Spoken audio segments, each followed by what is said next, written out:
Oi, eu sou Alicia e eu vou ensinar a você as principais palavras e frases do português para o dia a dia e as viagens.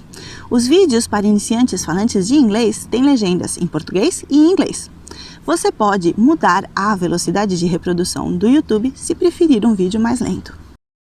Aprendemos vocabulário em português para estrangeiros sobre a saúde e as doenças. Começamos com vocabulário e depois finalizamos com umas frases muito úteis para o dia a dia.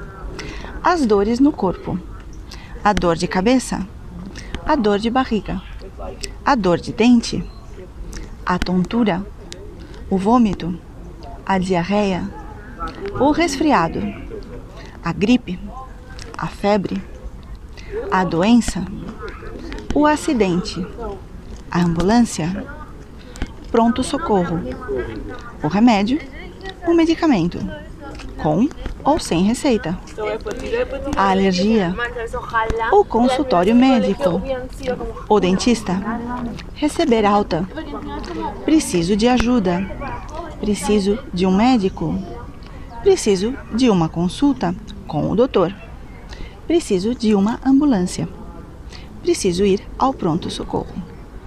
Olá, espero que você tenha gostado desse vídeo. Se você quiser continuar aprendendo português de forma totalmente gratuita, aqui no comentário do vídeo você encontrará mais conteúdo gratuito para aprender português com áudios, vídeos, PDF e muito mais, e explicações em inglês. E você também tem um curso online gratuito de autoaprendizagem com certificado e explicações em inglês, tudo grátis.